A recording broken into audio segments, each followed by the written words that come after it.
বগুড়াতে বিজেপির ক্যান্ডিডেটকে বিজেপি হারানোর চেষ্টা করছে। শিলচরেও সেম। এটা কি দলের আদর্শ আর দলের অনুশাসন? আজকে সর্বানন্দ সোনোয়াল প্রাক্তন মুখ্যমন্ত্রী, উনি এসছেন শিলচরে সেবা করেছেন, উনার সভাতে এত মানুষ কম কেন? আরে আমি বলছি দাদা, আমি বলছি আজকে ডেটে আমি আপনারা এখান থেকে গিয়ে বিজেপির কার্যালয়ে যান, বিজেপির কার্যালয়কে একদম ঘুরে ঘুরে দেখে তাকিয়ে নিন, সর্বানন্দ সোনোয়ালের একটা ফটো পাবেন। এটা তো সবাই জানে। এটা তো বরখলার বাতাসে কান পাতলেই আপনি শুনে নেবেন যে কে হারানোর চেষ্টা করছে, কে কী করছে। বরখলাতে বিজেপির ক্যান্ডিডেটকে বিজেপি হারানোর চেষ্টা করছে। শিলচরেও সেম। শিলচরেও সেম।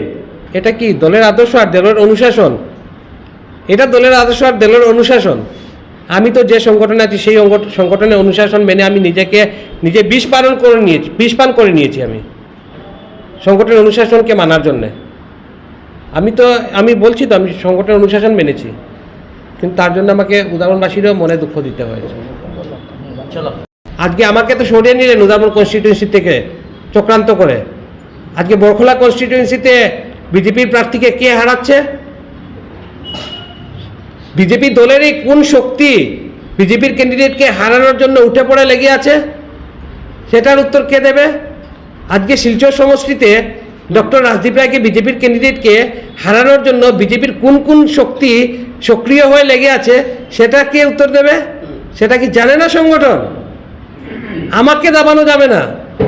আজকে কান পাতলে বরখলার বাতাসে গিয়ে কান পাতলে পরেই আপনারা শুনতে পারবেন একটা নাম, এবং শিলচরের বাতাসেও আপনি যদি কনস্টিটিউয়েন্সি যদি বাতাসে কান পাতেন তাহলেই শুনতে পারবেন নাম। আজকে সর্বানন্দ সোনোয়াল প্রাক্তন মুখ্যমন্ত্রী, উনি এসছেন শিলচরে সেবা করেছেন, উনার সভাতে এত মানুষ কম কেন? বিজেপি, আমি যতটুকু জানি বিজেপি সংগঠন তো এত দুর্বল নয় যে এত কম লোক হবে। সেটা কি বার্তা দিচ্ছে? সেটা কি বার্তা দিচ্ছে? আরে আমি বলছি দাদা, আমি বলছি আজকে ডেটে আমি আপনারা এখান থেকে গিয়ে বিজেপির কার্যালয়ে যান, বিজেপির কার্যালয়কে একদম ঘুরে ঘুরে দেখে তাকিয়ে নিন, সর্বানন্দ সোনোয়ালের একটা ফটো পাবেন না আপনারা। একটা ফটো বিজেপি অফিসে আপনারা পাবেন না আজকের দিনে, যেটা আসামের প্রথম মুখ্যমন্ত্রীর ফটো বিজেপির কার্যালয়ে নেই।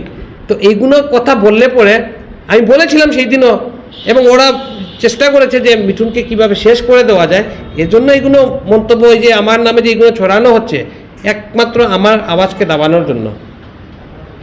এটা কোনো বিষয় নয়। সবাই জানে কোথা থেকে কি হয়েছে, রাষ্ট্রীয় স্বয়ংসেবক সংঘ কীভাবে আমাকে নির্দেশ দিয়েছে, এইগুলো জিজ্ঞেস করলেই তো ক্লিয়ার হয়ে যায়। কিন্তু এটা নিয়ে কোনো একটা শক্তি আছে, যেগুলো শক্তি আমাকে নাম খারাপ করার জন্য এরকম ধরনের করছে।